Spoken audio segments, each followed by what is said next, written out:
Bienvenidos a Una Semana en el Mundo, el programa de France 24 donde los periodistas son los invitados y analizamos algunas de las noticias que han marcado la actualidad de la semana. En el programa de hoy abordaremos, por un lado, el papel del llamado Sur Global en el nuevo o no tan nuevo orden mundial que se escenifica estos días en la Asamblea General de la ONU. También comentaremos las perspectivas para el Nagorno-Karabaj tras la rendición de las fuerzas separatistas del enclave ante la última ofensiva azerí. Y por último, comentaremos la paradoja que ha puesto en el foco la lucha feminista de las jugadoras de la selección de fútbol de España. Para el debate de hoy contamos, por un lado, con Ricardo González, que nos acompaña aquí en los estudios de France 24. Él es subeditor general de La Silla Vacía y también analista de la Universidad del Rosario. Desde Buenos Aires nos acompaña Dacil Lanza. Ella es periodista de política internacional en la Agencia Nacional de Noticias de Argentina, TELAM, y el Destape Radio. Y por último, desde Leeds, en Reino Unido, nos acompaña también Camilo Tamayo Gómez. Él es investigador de la Universidad de Huddersfield, colaborador en los periódicos británicos The Independent y iNewspaper. Y antes de empezar con la conversación, les recuerdo que nos pueden encontrar en todas las redes sociales. Estamos como @France24_ES y que también pueden repetir este y otros programas en YouTube y en las principales plataformas de podcast. Ahora sí, les propongo que empecemos esta conversación en Nueva York, donde desde el martes se celebra la Asamblea General de Naciones Unidas. Ahí estamos siendo espectadores de la escenificación del nuevo orden mundial. Es que las grandes ausencias a la cita evidencian un mundo cada vez más fragmentado, entre otras cuestiones en torno a la guerra en Ucrania, pero también fracturado por los efectos de la crisis climática o por los efectos del sistema financiero internacional. En este tablero geopolítico emergen las reivindicaciones del llamado Sur Global. Escuchemos a uno de sus mayores exponentes. Continuaremos críticos. Seguiremos criticando todo intento de dividir al mundo en zonas de influencia y de reeditar la Guerra Fría. El Consejo de Seguridad de la ONU está perdiendo progresivamente su credibilidad. Esta fragilidad se deriva en particular de las acciones de sus miembros permanentes, que libran guerras no autorizadas en busca de la expansión territorial o el cambio de gobierno. Ricardo, empiezo por usted preguntándole una cuestión de definición. Se habla mucho del Sur Global. ¿Usted cree que esta denominación engloba efectivamente una agenda en particular? Vivimos, Rosa, en un péndulo, particularmente aquí en Sudamérica, porque volvemos a hablar de Sur Global por estos días o por este año, porque las elecciones del año pasado nos lo permiten. Hablo de la elección en Brasil, que trajo de vuelta a Lula da Silva, que es, digamos, como el patriarca del progresismo, que está volviendo a hablar ante la ONU en esta ocasión, y también la elección de Gustavo Petro aquí en Colombia. Eso hace alinear hacia la izquierda, hacia el progresismo, a este sector del mundo, a este lugar del mundo, y por eso sí se puede volver a hablar de un Sur Global, de unas agendas que están un poquito más desatadas de las de Estados Unidos a las que tenía la derecha en la digamos, era anterior, y eso permite que estos presidentes puedan ir a hablar de cambio climático con unas agendas propias y unas peticiones propias de que sean los países del norte los que respondan por la contaminación, de agendas en lo que tiene que ver con drogas, que es lo que propuso particularmente Colombia, o el debate que quiere abrir Colombia, y también en temas como los países no alineados. Hablamos, digamos, de alguna manera,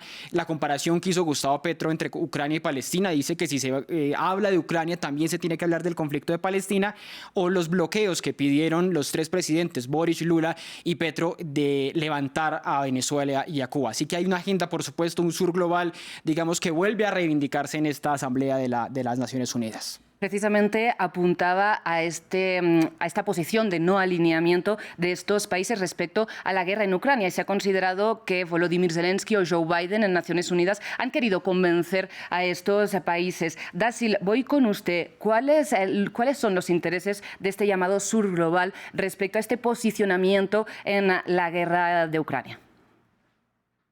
A mí me parece importante resaltar, y como señalaban también el colega, ¿no? Pero me interesa resaltar un poco la constatación de un cambio de época. No sabemos de qué orden nuevo estamos hablando, está claro, y esto lo remarcaron no solo los líderes del Sur Global, sino de otros, y no solo de nuestra región, sino de otras partes del mundo, el tema del que el orden que se forma a partir de Bretton Woods, los ganadores de la Segunda Guerra Mundial, es lo que está en cuestión. Ahora, ¿hacia dónde vamos? Es lo que no se sabe. Lo que, más que un orden multipolar, lo que parece prefigurarse o configurarse hasta el momento es más bien, digamos, un mundo dividido entre dos polos que, lejos de ser el de en la época de la Guerra Fría, es más bien se ve una potencia en declive, en relativo declive como es Estados Unidos, y una potencia ascendente como es el caso de China, pero las propuestas que se han hecho, por ejemplo, y seguramente lo profundizaremos, pero el tema del Consejo de Seguridad de Naciones Unidas, como parte, digamos, de tratar de formar, digamos, o reconfigurar la arquitectura internacional que se formó a partir de la Segunda Guerra, digamos, hay distintas propuestas, y no solo vinieron de parte de Zelensky, sino también sabemos que es la agenda que ha impulsado Luis Ignacio Lula da Silva en la reunión de los BRICS, pero también Joe Biden con estas propuestas de reconfigurar entonces particularmente el Consejo de Seguridad de Naciones Unidas como uno de los puntos, digamos, que lleva al sur global como una de sus agendas y que trata de, bueno, poner en cuestión este orden. El tema es hacia dónde vamos, es lo que todavía no está terminado de configurar. Precisamente, Dasil, usted comentaba esta agenda de reformar las instituciones creadas a mitad del siglo pasado. También hablamos de la arquitectura financiera internacional que el sur global pide reformar. Le pregunto, Camilo, ¿qué tan posible y qué tan factibles son estas reivindicaciones de reformar el sistema de la deuda? Pues, Rosa, muchas gracias por la invitación y pues me alegra mucho compartir la mesa con los colegas. Yo creo que acá lo que se evidencia es que claramente hay una necesidad de reformar las Naciones Unidas como institución, y la viabilidad de esas reformas van a pesar mucho de los poderes y contrapoderes que se están discutiendo y que están emergiendo en sitios como el sur global, pero sobre todo en otros tipos de tensiones que tienen que ver con la gobernanza global. Yo considero que hay una crisis fundamental del capitalismo, y yo creo que esa crisis del capitalismo que se evidencia en estas nuevas posturas que está tomando el sur global puede ser una oportunidad para explorar vías diferentes de cómo pensarse el mundo. Y yo creo que aquí hay una posibilidad muy interesante para el sur global de tener esa voz y explorar formas de ser factible. Con esto quiero decir de que acá hay una oportunidad para mí muy clara de que el sur global pueda liderar otras maneras de pensarnos económicamente el mundo, de pensarnos políticamente el mundo, desde posturas como la democracia radical, que inclusive Lula da Silva de alguna manera quiere ser la figura de estos movimientos de democracia radical, pero creo que la factibilidad depende mucho de la cohesión que logre tomar el sur global para pensarse y reimaginarse un nuevo mundo a partir de unas agendas mucho más complejas que nos está determinando este nuevo llamado a una gobernanza global.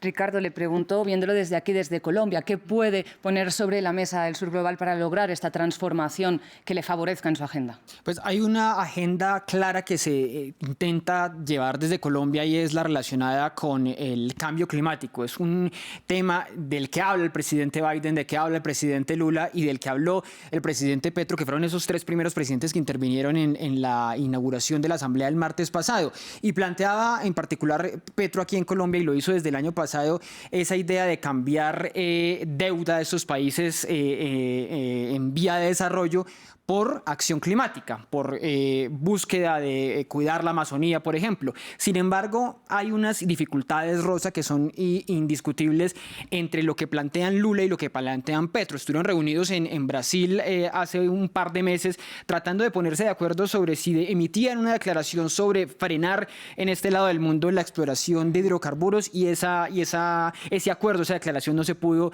llevar a cabo porque Lula es más cercano o es pro petróleo, pro explotación petrolera, y Petro no tanto. Así que, por supuesto, en esta agenda progresista del sur global, por supuesto que hay matices también.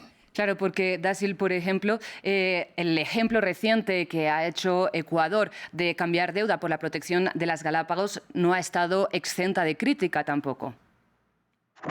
No ha estado exenta de crítica, pero también remarcaría, digamos, pese a que son discursos muy rimbombantes respecto al cambio climático, y también es verdad que líderes como Gustavo Petro o Gabriel Boric han renovado las agendas de las izquierdas, de los progresismos en la región, con propuestas muy ambiciosas. Es verdad lo que marcaba el colega de la diferencia por ahí que hay entre el perfil de Lula, que no ha tenido tantos cuestionamientos con respecto a la producción petrolera, pese a que dentro de la coalición de gobierno hay sectores que sí, digamos, tensan en ese sentido.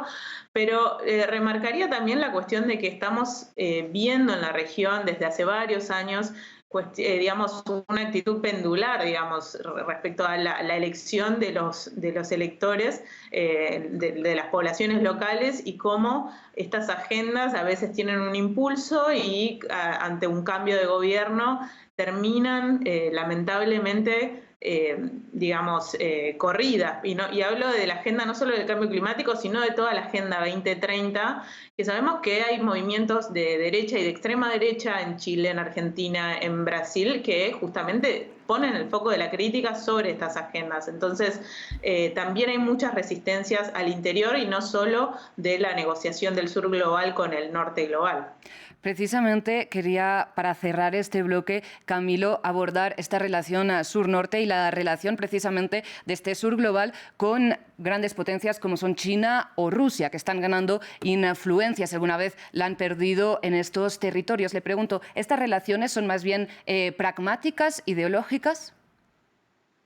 Yo lo que considero es que las potencias como Rusia, como China, están viendo una gran posibilidad de cooptar los espacios que antes tenía Estados Unidos. Entonces, digamos que a nivel geopolítico es muy interesante ver cómo Rusia y China de alguna manera intentan atraer países del sur global desde un discurso mucho más capitalista, por supuesto. Entonces, digamos que seduciéndolos o con la inversión directa a obras de infraestructura, como lo que ha sucedido, por ejemplo, en Centroamérica, o con, digamos, esa promesa de seguridad digamos que en un futuro de algún ataque entre las regiones, como puede ser lo de Venezuela, digamos que intentar tener ese apoyo en Rusia a nivel de seguridad. Pero lo interesante acá es ver cómo, claro, geopolíticamente Rusia y China están viendo una oportunidad de cooptar lo que Estados Unidos, digamos que ha dejado atrás en su agenda política, pero igualmente también sirve la posibilidad de pensarse cómo el sur global puede tener alguna ventaja estratégica para también tener un diálogo mucho más igual con esas potencias, en la medida en que los recursos naturales siguen siendo el primordial, digamos que juego que tiene el sur global para dialogar con esas potencias. Entonces, como se puede ver acá, es una discusión de largo aliento que de alguna manera está centrado más que todo es en cómo se va a poder negociar nuevas formas de capitalismo global cuando hay unos intereses tan marcados por parte de las grandes potencias de poder extraer todos esos elementos del sur global y por el contrario, cómo el sur global puede tener una posición mucho más importante a nivel global gracias a esas alianzas que puedan hacer con esas instituciones. Pues Ricardo, Camilo, como usted lo decía, esta es una conversación de largo aliento. Tenemos que pasar al siguiente tema, pero continuamos hablando de geopolítica, porque en el Cáucaso un conflicto histórico ha vuelto a estallar en los últimos días y podría también cerrarse en las próximas horas. Se trata de una ofensiva militar relámpago de Azerbaiyán contra Nagorno-Karabaj, que ha llevado a las fuerzas separatistas de etnia armenia del enclave a deponer las armas y a rendirse ante el abandono de Ereván y la ambivalencia de Rusia. Ambas partes están abiertas a continuar manteniendo conversaciones para establecer el estatuto de la región y de sus habitantes. Nuestros compañeros de la cadena en francés hablaron con la embajadora de Azerbaiyán y con el representante de Nagorno-Karabaj en Francia. Les pido que escuchemos un fragmento de estas conversaciones. Desde el punto de vista del derecho internacional, estos armenios son residentes del territorio de Azerbaiyán y, por supuesto, incluso ayer el presidente declaró que si hablamos de ciertos derechos para los armenios, demos estos derechos a otras minorías de Azerbaiyán. Son derechos educativos, culturales, municipales. Todas estas cuestiones las vamos a discutir con los representantes de los armenios en Karabaj. Si la situación no fuera tan trágica, sería gracioso que la representante de Azerbaiyán hablara de derecho internacional. Hace 9 meses que el mismo Azerbaiyán mata de hambre a los armenios de Nagorno-Karabaj. 9 meses que los supuestos ciudadanos o residentes de Nagorno-Karabaj, que serían ciudadanos de Azerbaiyán, están muertos de hambre porque son armenios y porque estos armenios solamente quieren vivir en paz y en un territorio donde viven desde hace siglos. Se trata de un conflicto en un pequeño territorio que puede quedar muy alejado de América Latina, pero que tiene una gran dimensión regional y también internacional. Por eso, Ricardo, empiezo preguntándole cuál es el contexto internacional que ha llevado la situación hasta aquí, hasta que las fuerzas de Nagorno-Karabaj se hayan rendido ante las fuerzas de Azerbaiyán. Pues Rosa, cuando uno estudia conflictos en el mundo, básicamente siempre terminan saliendo a relucir variables políticas y económicas, pero creo que aquí hay una consideración de una variable que siempre es muy importante en estos conflictos, que es la variable cultural. Y aquí básicamente partimos de un enclave que está allí en Azerbaiyán, que es parte que tiene mayoría de ciudadanos armenios y que no comparten, básicamente partiendo de la religión, cristianos ortodoxos en un país de mayorías musulmanes. Así que si partimos de ahí y ya nos empezamos a mover hacia el lado político de cómo ese territorio fue dividido después del derribo de la Unión Soviética, uno ya empieza a entender y a explicar muchas de estas razones. Así que partir de esa variable de que es un conflicto cultural y que se debe manejar de esa manera es una parte de la discusión para entenderlo. Y lo otro es el papel de Rusia. Rosa, creo que hay dos consideraciones para Rusia en este momento: que Armenia empiece a virar un poquito hacia Occidente, a acercarse de alguna manera a Estados Unidos, algo que por supuesto les va a prender las alarmas. Y lo segundo es tener un conflicto que pueda distraerlos de alguna manera en estos momentos tan cerca, teniendo esa arremetida o esa invasión en ciernes en Ucrania. Así que es una situación que para el gobierno de Putin, él lo ha querido descartar diciendo que ya está resuelto de alguna manera, pero que por supuesto es un problema que está sobre la agenda. Claro, vemos esta ambivalencia de Rusia, como usted comentaba, este giro de Armenia. Precisamente ayer Azerbaiyán asumió la muerte de soldados rusos en misión de paz. Rusia no ha reaccionado. Dasil, le pregunto por otros actores implicados también en esta situación o con intereses en la región, como puede ser la Unión Europea, que tiene un importantísimo acuerdo de gas con Azerbaiyán. Bueno, eso justamente es un punto a tener en consideración, no solo lo que está haciendo Rusia, que tiene la atención puesta en Ucrania, sino también Europa, que históricamente ha sido se ha orientado obviamente más hacia la población armenia o a los intereses armenios.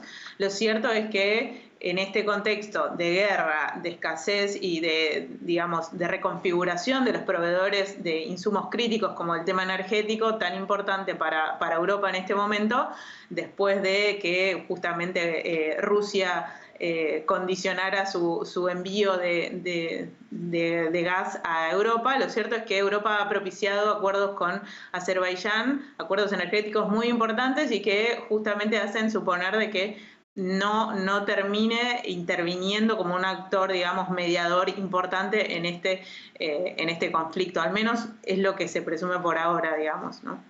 Le pregunto, Camilo, por otros actores que también tienen intereses en la zona, intereses opuestos. Hablamos de Turquía e Israel por un lado, de Irán por el otro. Es claro, eso quería comentar un poco, y es el rol de Turquía claramente al estar mucho más aliado con Azerbaiyán. Creo que ahí nos muestra un poco todo lo que está en juego en esta región, porque digamos que Armenia de alguna manera ha tenido el soporte de Rusia por mucho tiempo, pero Rusia en este momento digamos que se está moviendo a otras agendas y Armenia igualmente se está intentando acercar a la Unión Europea o a otras instituciones que de alguna manera puedan apoyar su causa. Entonces digamos que hay un elemento muy interesante de ver cómo Armenia toma distancia de Rusia y al mismo tiempo ver cómo Azerbaiyán de alguna manera está teniendo muchos lazos más estructurales con Turquía, que otra vez digamos que empiezan a generar esas tensiones entre esos grandes poderes de la región que son Rusia y Turquía. Pero acá lo interesante a nivel geopolítico es ver cómo, digamos que las potencias tradicionales, como puede ser China, como puede ser Estados Unidos, van a mediar en ese conflicto en el Cáucaso Sur, que es tan local y que de alguna manera muestran las consecuencias del declive de la Unión Soviética. Porque hay que recordar un poco que este conflicto lleva 2 guerras en las últimas 3 décadas y que es el resultado del desmoronamiento de la Unión Soviética y que de alguna manera eso logra de alguna manera volver a ver esa tensión entre el nacionalismo y la construcción de estados y de países en una región tan convulsionada después de la destrucción de la Unión Soviética, y ver cómo esos poderes, digamos que como Turquía, como Irán, igualmente como China, como Estados Unidos, pueden pescar en río revuelto en esas tensiones de este conflicto étnico en el Cáucaso Sur. Pues hablemos de las consecuencias de este desenlace sobre el territorio. Precisamente hay manifestaciones contra el gobierno de Armenia por haber abandonado a las fuerzas de Nagorno-Karabaj. ¿Cómo cree que puede desencadenar esta situación, Ricardo? Ese es uno de los temas, el asunto local. Las protestas que ha habido en las últimas horas contra el primer ministro armenio por cuenta de eso van a ser determinantes. Yo creo que estas próximas horas, este fin de semana, van a ser muy determinantes para saber cuál es el futuro que quieren los armenios hacia esa intervención, y yo creo que una eventual renuncia o no del primer ministro pues va a ser definitiva para saber ese rumbo del que estaba hablando Camilo, si finalmente se mantiene esa arremetida, esa intervención allí en este enclave del Nagorno-Karabaj. Dasil, le pido sus perspectivas sobre hacia dónde pueden ir estos diálogos de paz entre dos bandos que no sé si considera que hablan de igual a igual. A ver, lo cierto es que los distintos intentos de diálogo, digamos, que se han impulsado no solo entre Armenia y Azerbaiyán, sino también entre los líderes de Nagorno y Azerbaiyán, digamos, han dado señales desde el 2009, cuando se reunieron en Madrid, y de hecho este mismo año habíamos empezado con conversaciones entre Armenia y Azerbaiyán en Moscú, y que hacían pensar en un escenario de mayor diálogo y de una solución pacífica. Lo cierto es que desde mayo, cuando estuvieron estas conversaciones en adelante, el corredor de Lanchin estuvo bloqueado, pese a que era contrario al acuerdo, entonces, y además de las agresiones ya militares, como la escalada que vimos en este momento. Entonces, la situación humanitaria es bastante crítica, la presión que está viviendo incluso los líderes armenios por no intervenir, más directamente la presión interna, vimos que encarcelaron en las últimas horas también a muchos manifestantes. Entonces, la verdad que todavía es muy incipiente como para saber hacia dónde va a ir, digamos, este conflicto, y también por los distintos gestos de acuerdo que mantuvieron las partes y que vimos cómo han fracasado una vez tras otra. Camilo, ¿coincide usted con Dasil? ¿Es complicado ahora mismo establecer unas perspectivas o hay un horizonte que se puede ir esclareciendo? Pues el problema es que solo para poner un poco en contexto, la negociación que tuvieron el día de ayer entre las personas de Azerbaiyán y de Armenia para intentar algún tipo de resolución no produjo ninguna declaración pública. Entonces, digamos que eso de alguna manera muestra el tono de las conversaciones y lo fuerte que está en este momento el de llegar a acuerdos. Hay dos perspectivas que a mí me parecen muy interesantes de llamar la atención. La primera es ver cómo, de alguna manera, la retórica del gobierno de Azerbaiyán es el de llamar terroristas a las personas que viven en el enclave, y eso me parece muy complicado porque es toda esa retórica que ya conocemos de nombrar digamos, en este sentido, a las personas que viven en ese enclave como terroristas, como un objeto militar. Es decir, esa retórica de llamarlos así puede generar unas consecuencias muy nefastas, sobre todo de uso de la fuerza. Y lo segundo, hay, digamos que mucho temor de que se pueda repetir genocidios como los que se dieron en los Balcanes, en la medida en que de nuevo se quieren reivindicar, digamos que elementos étnicos en la región. Entonces, esos dos elementos son muy graves y creo que hay que considerarlos, de cómo esperemos que no pueda llegar a haber un genocidio en el enclave, y lo segundo, de cómo esa retórica del terrorismo y de lucha contra el terrorismo y cómo Azerbaiyán ha justificado sus intervenciones llamando terroristas a las personas que viven en el enclave es preocupante, y es obviamente muy importante seguirle haciendo seguimiento. Ricardo, le veía anotar y asentir. No sé si tiene alguna conclusión que añadir antes de pasar al siguiente tema o quiere que ya avancemos. No, está bien. Dasil, le pido si tiene una conclusión también para aportar a este tema que está totalmente en desarrollo, o si prefiere que pasemos con el último tema del programa. No, solo mencionar que las partes también llevaron este conflicto a Naciones Unidas y será un nuevo escenario en el cual, digamos, esta discusión se sume, pero sin demasiada perspectiva de un avance. En todo caso, le haremos seguimiento aquí en France 24 y en la prensa internacional, por supuesto, en la medida de lo posible, porque está siendo complicado acceder a información de primera mano de lo que está pasando en Nagorno-Karabaj, entre otras cosas por cortes de electricidad y de Internet. Pero se nos acaba el tiempo para continuar con esta cuestión y les pido que ahora sí cerremos con un tema más político que deportivo, pero que hace referencia al fútbol. Hablamos de lo paradójico, lo que ha sucedido con la selección femenina de fútbol de España.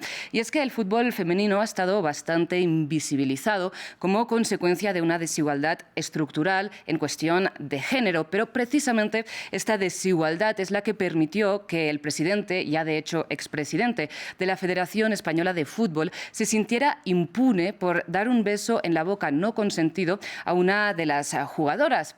Este episodio se dio ante una audiencia masiva, lo que puso el foco finalmente en la lucha de las jugadoras por la igualdad y contra la impunidad de las agresiones machistas. Les pido escuchar unos comentarios recientes de la jugadora Alexia Putellas. Sucede la convocatoria, hay una reunión hasta las 5 de la mañana. Creemos necesaria, pero sin olvidar que somos deportistas profesionales. O sea, imaginar lo que está costando, que estamos yéndonos a dormir. Llevamos una semana durmiendo 4 horas de todas las reuniones que tenemos. Somos las primeras que queremos ser futbolistas, pero entended que nos hemos tenido que meter en la cabeza que no ha sido posible solo ser futbolistas. Dasil le preguntó qué opina de lo que está pasando con este movimiento que se ha bautizado bajo el hashtag, el numeral Se Acabó. A ver, a mí me interesa remarcar no tanto en la cuestión deportiva, las especificidades de las cuestiones deportivas, sino más bien en este fenómeno como una instancia más de algo que vimos en las manifestaciones de Elinaun en Brasil u otras expresiones a nivel global, y que sabemos que toda acción implica una reacción.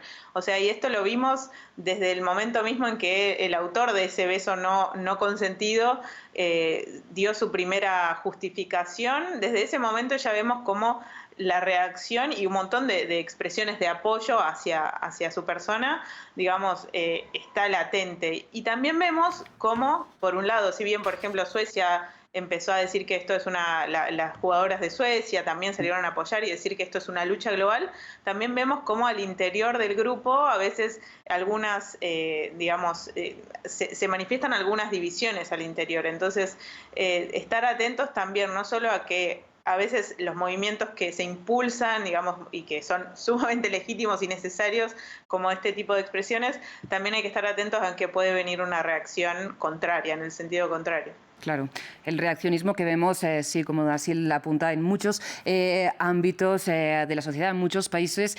Ricardo, le pregunto, ¿le sorprende este movimiento político dentro del deporte, en particular dentro del fútbol femenino? ¿Quizás es más político que el masculino? No me sorprende por 2 razones. Una, porque estamos en el mundo viviendo hace quizá casi que una década un movimiento parecido cuando empezó el Me Too, por ejemplo, en Hollywood, llamando la atención sobre este tipo de relaciones entre hombres con poder y mujeres, que es exactamente lo que se vio con el beso no consentido de Rubiales a Jenny Hermoso. Pero tampoco me sorprende porque el debate sobre el fútbol femenino y la igualdad en el fútbol femenino frente al masculino ya la ha abierto, por ejemplo, Estados Unidos. Estados Unidos, potencia mundial de fútbol femenino. Las jugadoras dijeron un momentico, nosotros no vamos a seguir en el espectáculo si no hay un acuerdo salarial, y lo lograron finalmente el año pasado, una reivindicación que venía desde 2019, así que no es nuevo, no me sorprende, y llamo la atención sobre una cosa en particular que ha ocurrido aquí en Colombia, y le cuento a la audiencia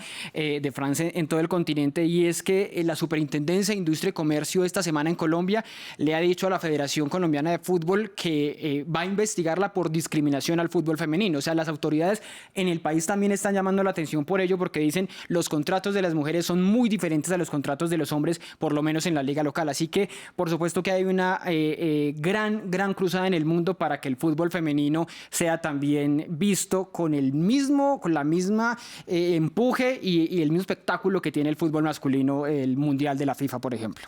Camilo, pues le pido su lectura también de lo que está pasando con este movimiento, de en qué marco se inscribe.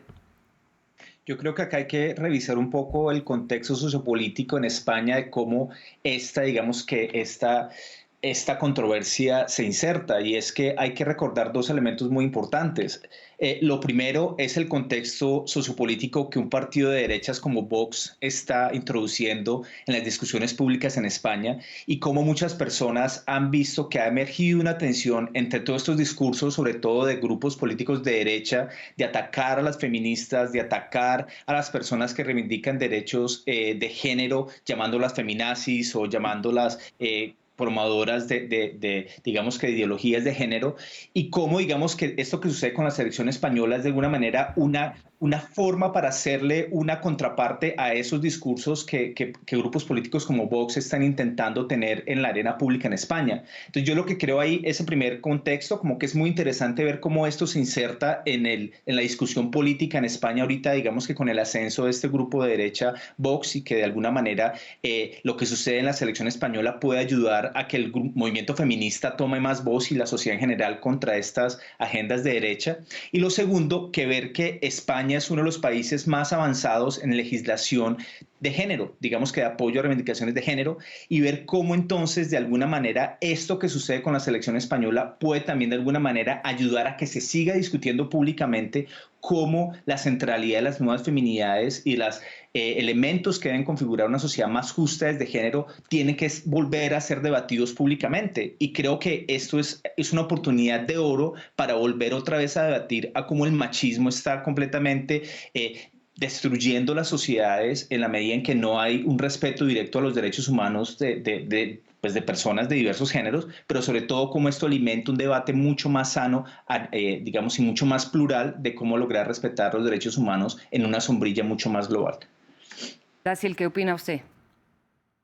Estoy de acuerdo y refuerzo también en ese sentido que Vox, por ejemplo, ha tenido actitudes en los municipios, si bien no es gobierno a nivel nacional, pero en las comunidades y a nivel en los gobiernos subnacionales, ha tomado actitud de censura frente a expresiones, digamos, que hablan de igualdad de género o incluso del colectivo LGBTQ+.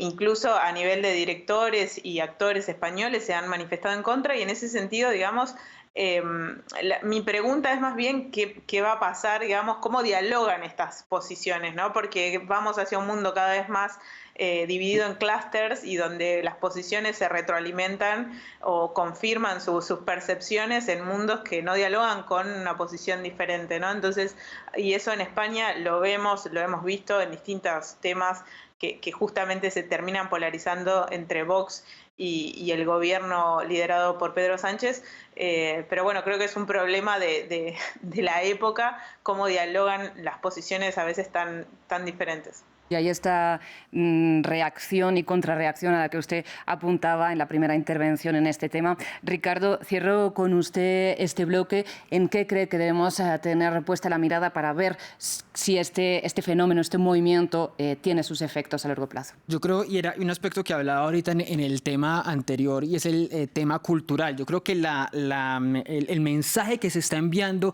a partir de todo lo que sucedió en el último mes con Rubiales y con Hermoso, da la idea de que no se puede dejar pasar. Cualquier episodio de micromachismo no se puede dejar pasar, y creo que el hecho de que en una esfera de poder tan grande, con un hombre tan poderoso como Rubiales, haya tenido que renunciar, salir del cargo por eso, es un mensaje grandísimo en el fútbol, pero también lo que te decía ahorita, en la industria del entretenimiento o con los compañeros del trabajo. Yo creo que es un mensaje poderoso el que están logrando emitir las jugadoras de fútbol en España con ese intento de boicot que de alguna manera tenía un mensaje que era, y coincido con Daciel y con Camilo, también un mensaje político hacia el interior de España, hacia lo que ocurre con Vox. Pues veremos lo que ocurre, cómo avanza este movimiento y qué reacciones hay, como ustedes apuntaban. Llegamos así al final de este programa por hoy. Les agradezco muchísimo haber participado, Ricardo González, Daciel Lanza y Camilo Tamayo Gómez. Les agradezco muchísimo sus análisis y sus opiniones aquí en este programa Una semana en el mundo de France 24. También agradezco a Laura Garzón a la producción de este programa y a Tania Herrera a la producción de invitados. Y por supuesto, como siempre, a todo el equipo técnico de France 24 que hace posible esta y todas las emisiones, y a ustedes por su atención. Recuerden continuar sintonizando France 24 porque enseguida regresamos con más.